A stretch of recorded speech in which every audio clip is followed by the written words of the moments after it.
Hello, everyone, and welcome to the 30-Minute Gospel. My name is Chris, and I'll be your host as we open and study the Bible together.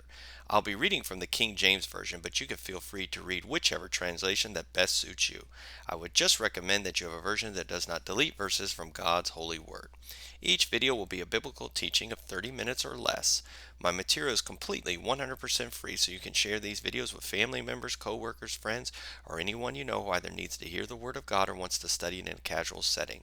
The gospel is free to all, so I will not accept any donations, gifts, or beg viewers for money. Please give to your local church or a Christian organization of your choosing. You can reach out to me with questions or comments at 30minutegospel@gmail.com, but please keep your message respectful and cordial. Please also remember to hit the like button and subscribe to my channel if you enjoy the Christian content presented here. You can also follow me on Facebook at 30 Minute Gospel with Chris. Well, welcome again, everybody. We are going to finish up our expository on Daniel chapter 2. We've already talked about Daniel chapter 2, of course, is where Nebuchadnezzar has the dream. I'm not going to go into great detail, but he has the dream of the statue, and Daniel tells him the dream of the statue and what all of its interpretation is. It's the different empires of gold, silver, brass, iron, and we're going to go through. We already went through the head, which was the Babylonian Empire, the chest of silver, which is the Medes and the Persians, and the belly and thighs of brass, which is the pelvic region, which is the Greek Empire. We just finished up on the Greek Empire. Okay, and so we are going right now through 36 through 45. This is Daniel speaking about it. So in verse 40, which is where we left off last time, it says, "And the fourth kingdom shall be strong as iron, for as much as iron breaketh into pieces and subdueth all things, and as iron that breaketh all these shall it break into pieces." Okay, so the legs of iron, as I said before, you can see the empires by their types. They're weaker and weaker empires. Okay, they're weaker and weaker empires. And what do I mean by that? The Babylonian Empire, and like I said before, all these empires deal with the nation of Israel, like who's going to be in charge of the nation of Israel. This is not dealing with world empires. Okay, this is what is going to be it's going to be who's dealing with the nation of Israel, okay? Because as you know, the Greek Empire, they didn't control all of China and all of Russia. They didn't control like in all of Africa, but they did control the Middle East and the center of God's world, which is the nation of Israel. Okay, and the city of Jerusalem. So these are those groups, and as you can see, the head of gold. Gold is very valuable, very strong. The Babylonian Empire was a very strong empire, under their rule. The Medes and the Persians get a little bit weaker because it's a divided empire between two ethnic groups. Okay, so that goes. Then it's the belly and the belly and thighs, pelvic region of brass, and that's Alexander the Great. Alexander the Great expanded his empire so big he couldn't control it all. You see, so it's a very, very weak empire, and plus, a lot of the men, a lot of their sexual deviancies within the Greek Empire made them very, very weak as an empire. And then it's going to go to the legs of iron. Now, the legs of iron is the Roman Empire. Okay, the Roman Empire is not as strong. They're very hard empire, but they're not as strong because their sexual deviancy, and they grew too big. Um, but the Roman Empire existed around 63 BC all the way to 500 AD. Most of the people would say it fell around 478 when the Roman Empire allowed an emperor to come in to rule them who was Germanic, of one of the Germanic tribes that had migrated in, and so a lot of them consider that as the fall. Okay.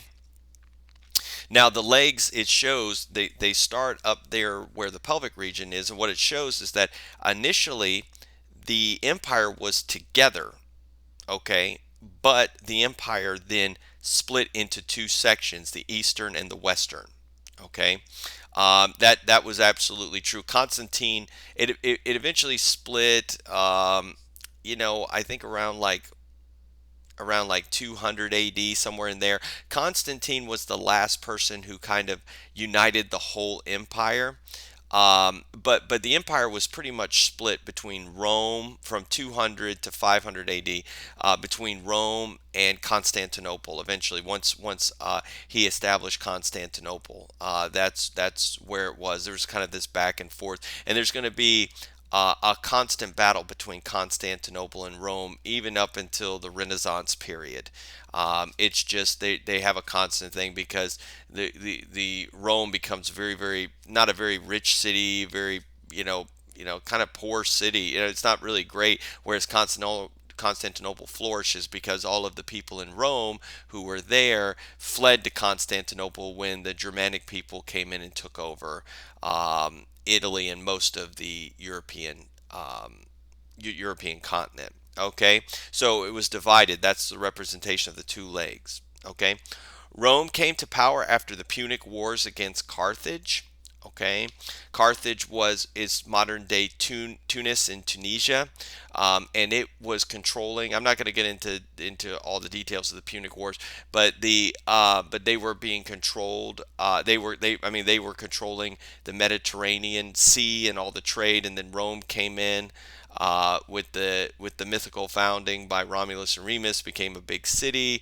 And then they got into wars basically over trade. And most people remember Carthage's famous warrior was Hannibal, across the Alps with all those elephants and everything else. And a lot of people died. A lot of people know that story. Um, but yeah, they eventually come to power. They take over the Middle East. Rome crucified Jesus, as we know. Rome was actually a lot of the Roman ideas on government we took. Like they had a Senate, we have a Senate. They had a lot of checks and balances. They allowed a lot of freedom. The Jews had freedom for a long time to practice their religion, just as long as they didn't revolt. They could do, as long as you didn't revolt against the government, you could do whatever you wanted to, and as long as you didn't break the law. But you could do anything you really wanted to. They gave you a lot of freedom in the Roman Empire. That's what kept people extremely content, even though they were being ruled by a foreign occupancy. Okay. Um, such people as Julius Caesar, Augustus, Tiberius, Titus, Nero, Constantine. These are some of the Roman emperors that you've heard of throughout the years. Eventually, the Roman Empire falls due to the attacks from the Germanic tribes, um, and it was weak. The Roman Empire had gotten too big. Okay, what had happened? It had gotten too big, and when it got too big, what happened was the Roman Empire um, couldn't cover the whole area. They had to hire lots and lots of troops. They had to pay these troops, because and to pay them, they had to raise taxes, and of course, people don't want to pay. The taxes become very exorbitant. They don't want to pay them, and so these sorts of things start happening with them, and they're not too thrilled about that. And what also happens is they started allowing a lot more Germanic tribes to come in to pay those taxes, so they wouldn't be so much. But the Germanic people weren't assimilating in there. And eventually, a lot of them get angry because Rome starts to really clamp down on them. They don't have the freedom anymore, so the Germanic tribes begin to revolt. And you get groups like the Angles and the Saxons. They take over England. That's where we get the term Anglo-Saxon. They are the two groups that take over England. The Franks take over the area of Gaul, which they renamed France. Franks. The Visigoths take over Spain. Those are the Spanish people. So you start seeing like all these Germanic people taking over some of these areas. A group of people take over the northern parts of Africa called the Vandals. They were called, that's where we get the word vandalize from. They were called the Vandals because they were destroying Roman gods, statues, these sorts of things. So they were vandalizing. That's where we get the term. Okay, so Rome eventually falls, and of course a lot of these empires fall based upon how they treated, you know, the Jews. A lot of them, the Babylonians, didn't treat the Jews very well.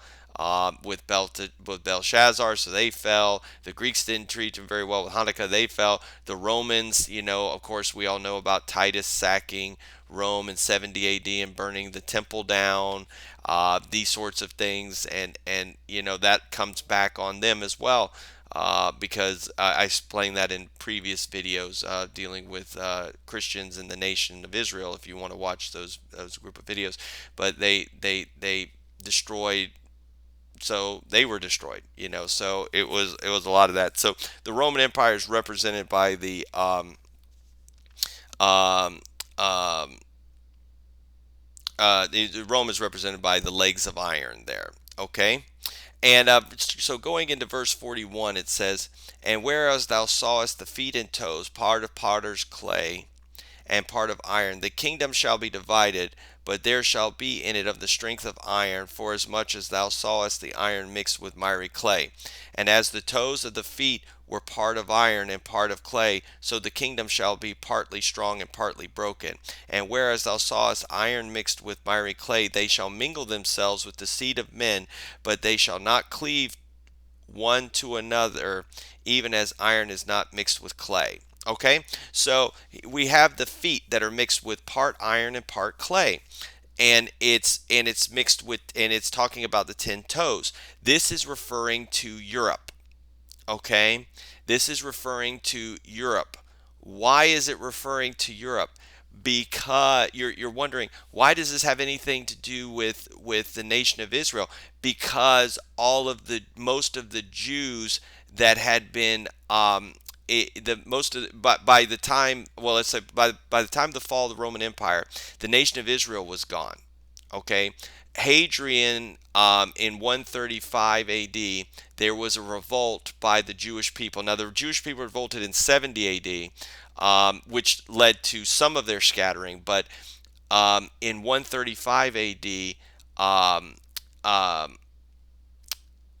Hadrian was the emperor. They revolted against Hadrian, and Hadrian decided to basically he won that war, and then he scattered all the Jews. Guess where? Into the parts of the Roman Empire, which was mostly in Europe. A lot of them were in a lot of Jews were in Rome. They built the Colosseum. A lot of them were scattered into Germany and Poland and these sorts of areas. That's why they do them. They call them Ashkenazi Jews. That's where they were. That's where they were thrown. Okay, that's where they were scattered. It's called the diaspora. All right. So guess who's controlling most of the Jewish population by 500 AD? It's the old Roman Empire. They are now in Europe. So that's why he's talking about Europe there. Okay, and of course Hadrian renames the nation of Israel, or Judea is what he called it. He renamed it to Palestine. That's where the word comes from. He called it Palestine. Palestine is the Latin word for Philistine. Okay, he did that as an insult to the Jewish people. Okay, and so because the Philistines had been their mortal enemy, Goliath of Gath was a Philistine, and these sorts of things. So, and so it was that's the reason why this statue is talking also about Europe, because almost probably 90 to 95% of the Jewish population after that were scattered in Europe. And there's going to be an issue with them in Europe. The people are going to kick them out. They're going to blame them for the plague and these sorts of things. Okay. So the feet of clay mixed with iron, and it has 10 toes. This is Europe after the fall of the Roman Empire, around 500 AD to the present time. Okay. If you know anything, when the Roman Empire fell, Okay, when it finally fell around 500 AD, it was broken up. It was actually broken up into 10 different countries. Okay, that's what it was. The 10 toes. There's 10 toes. It was broken up into 10 countries. These countries are the Alemanni, the Franks. Okay, the Franks, of course, are the French people. The Burgundians, the Vandals, the Suevi, the Visigoths. We talked about the Saxons, the Ostrogoths, the Lombards, and the Huriel. Those were the different tribes. Now, all the other different, like I said, the Angles broke it up. They were in England. The Saxons eventually, no, I mean, sorry, the Saxons broke it up. They took over England, but the Angles eventually came into there. Okay, so all these different Germanic groups controlled things, but then there were different other groups that came in and mixed in as well. And so all these different groups continue to have Jewish people. There were Jewish people in Spain, France, Italy, Germany, all these countries that you can name in Europe, they were all into Europe. They were part of the Europeans. See, the Jewish people were initially Middle Eastern, but what happened was they since they were scattered in Europe, they started mingling with the Latin people who were white skinned. They were usually people from Russia and these sorts of areas. They started mixing with them. That's why the Jewish people today aren't as dark skinned as Jesus would have been, because they're intermingling with the white with Caucasians essentially. Okay, so and what it says the iron. So this is Europe. So it's part iron, which means it still has part of the Roman Empire in them. Okay. They have part of the Roman Empire in them. If you know anything, towards the end of the Roman Empire, they supported Catholicism. Catholicism is going to have major influence on Europe. Okay, many of these people that live there are descendants of Germanic people. So the Germanic people were controlled by Rome. It's going to have part of the Roman because the Rome's going to be there, and Constantinople is still kind of part of this. You see, there are parts of the Roman Empire, that would be influencing these areas. And Rome, which was the center, the iron, the Roman Empire, it's still influencing. It's still a major city because that's going to be the home of the Catholic Church. So it's going to still be, and it's going to be the center point of the Renaissance essentially. And so it still has major influence over Europe. And of course, the Jewish people were all there when the Roman Empire fell. So they were Roman citizens as well. So you can see it's part iron, but it's also part clay. Okay, so what's happening is iron and clay don't mix, and the toes are separated. Okay, because your toes are separated. What it's saying is, it talks about this. It says the kingdoms of Europe are going to try to unite over the centuries, but are going to be unable to do so. Okay, they do this through marriages, kingdom alliances, conquering, but they're never ever going to totally unite again. Okay, completely, like they did under the Roman Empire. All right, and that's what it talks about. It says, um, in verse 43, it says, whereas thou sawest iron mixed with miry clay, they shall mingle themselves with the seed of men. Okay, they're going to mingle themselves with the seed of men. What does that mean? They're going to try to intermarry with each other. They're going to try to establish alliances, but it's not going to work. Okay, but they shall not cleave one to another, even as iron is not mixed with clay. So they can't mix together. They might come together for a little bit, okay, but they're not going to be able to come together completely. I'll give you some examples. For example, Henry VIII, his first wife was Catherine of Aragon. Catherine was from Spain.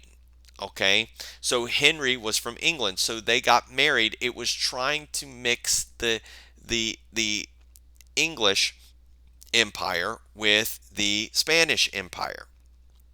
Okay, that's what they were trying to do. Does it last? No. Henry gets divorced. So you see, they try to unite it together. Edward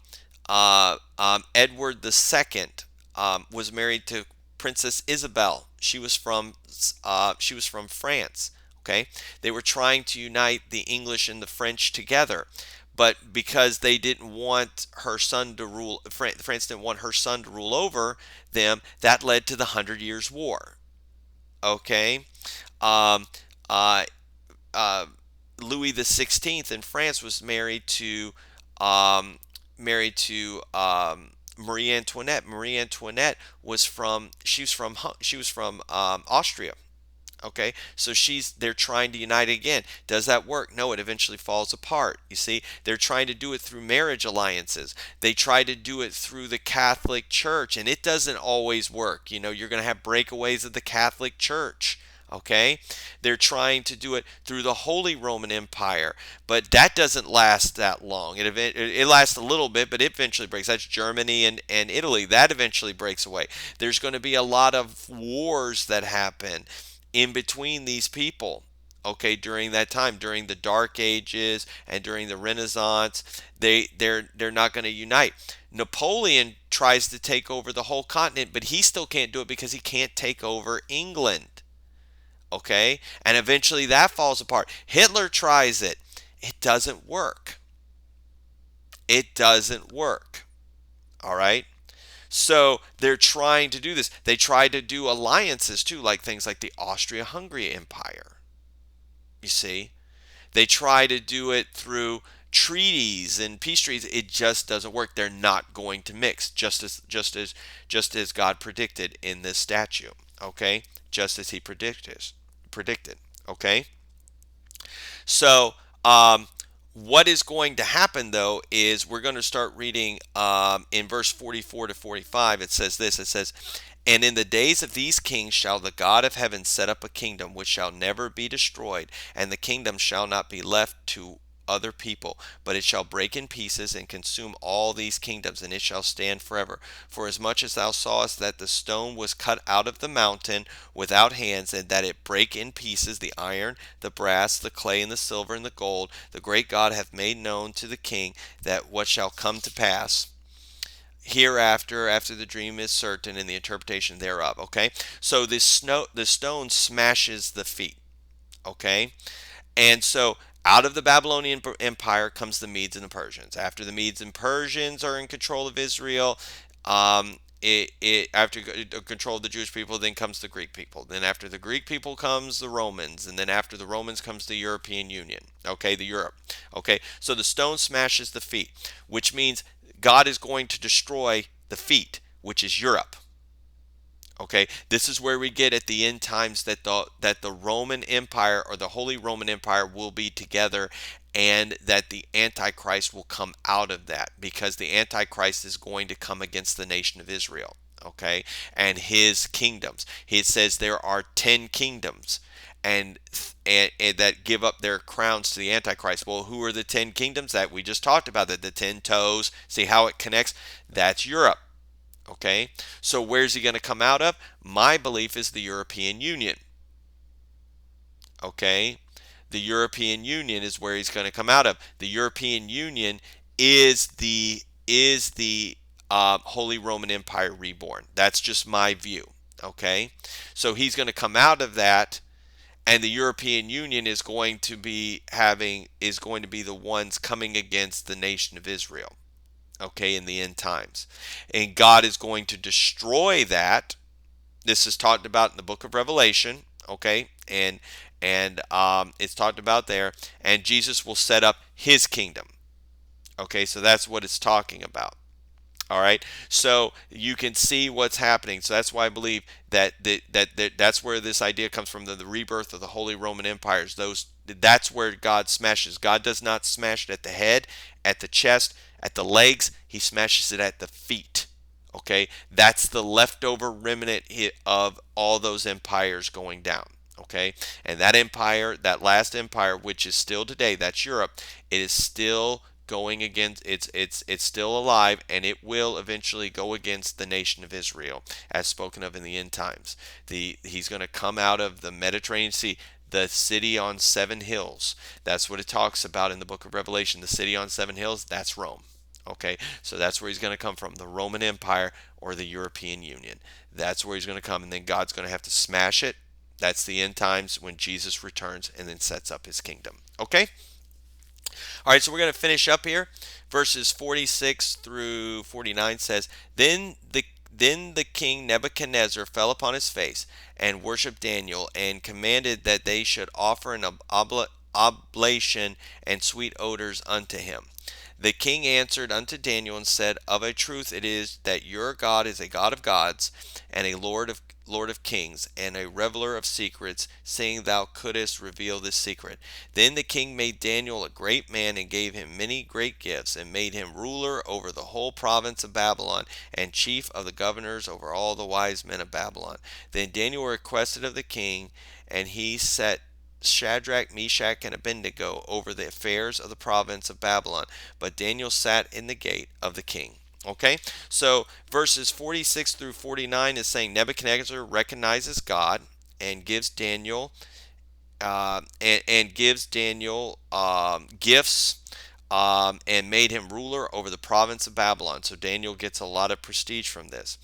Um, this will also be short lived, however, because what's going to happen is in Daniel chapter 3, Nebuchadnezzar is going to build a statue, and and